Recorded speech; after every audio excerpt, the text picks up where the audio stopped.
सभी को नमस्ते। हिंसा के मुद्दे पर बात करना बहुत ही मुश्किल है, पर हम अक्सर अपने स्वयं सहायता समूहों में इस पर चर्चा करते रहते हैं।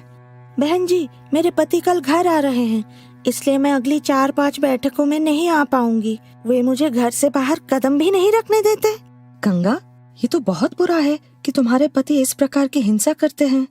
आशा दीदी, ये हिंसा कैसे हुई? वे इनके साथ मारपीट तो नहीं कर रहे हैं?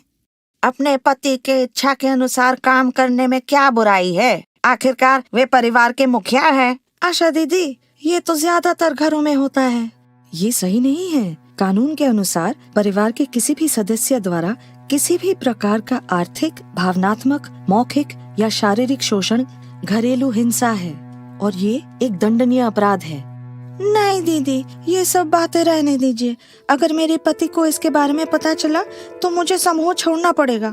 ठीक है राधा बहन, अगर आपकी अनुमति हो तो मैं आपकी कहानी सबको सुनाना चाहती हूँ।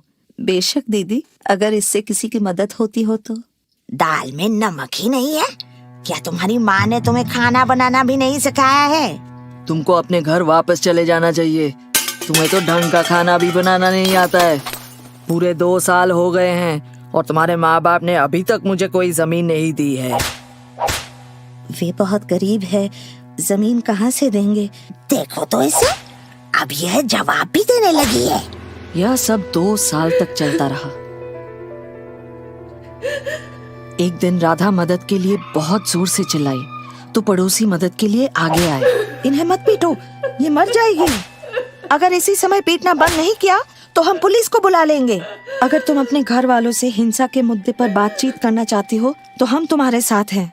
बेशक दीदी, मैं इस समस्या का हल करना चाहती हूँ, पर डरती हूँ कि मेरे पति मुझे घर से ना निकाल दें। मेरे पास तो रहने का कोई ठिकाना भी नहीं है। वे तुम्हें घर से नहीं निकाल सकते, ये कानून के खिलाफ है। सभी महिलाओं ने निर्णय लिया कि वे सब साथ मिलकर राधा के परिवार से बात करेंगी, ताकि कोई और आदमी ये नहीं सोचे कि पत्नी को पीटना घरेलू मामला है। राधा को हमारी मदद की जरूरत है। चलो सभी एक साथ चलकर बात करते हैं। चलो चलो। हम कई सालों से पड़ोसी हैं और हम सब जानते हैं कि आप लोग राधा के साथ कैसा व्यवहार करते हैं।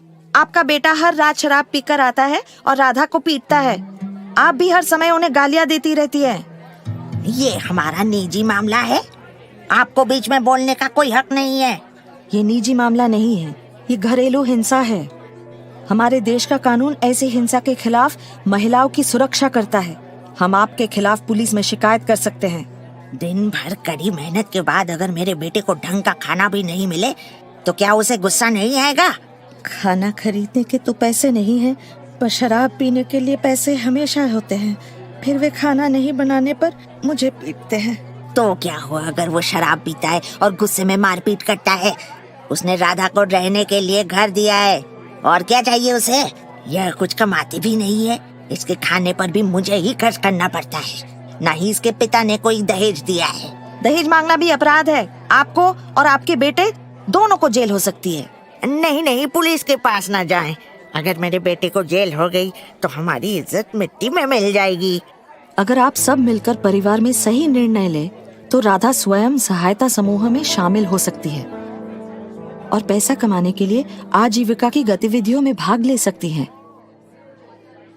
शराब और मार पिटाई के बारे में क्या करेंगे? अब मुझे डर नहीं है, मैं पुलिस में शिकायत करने को तैयार हूँ। अगर वे शराब पीना छोड़ेंगे तो ही मैं उनके साथ रहूंगी। क्या आपको लगता है कि आप राधा के साथ खुशहाल जीवन बिताने के लिए अपने व्यवहार में बदलाव ला सकते हैं? मुझे पता है कि ये गलत है और मुझे मेरी गलती का एहसास है। मैं वादा करता हूँ कि शराब छोड़ने की पूरी कोशिश करूंगा। वे खुशी खुशी साथ रहने लगे। राधा स्वयं सहायता समूह में शामिल हो गई और कुछ ही सालों में समूह की प्रमुख सदस्य बन गई।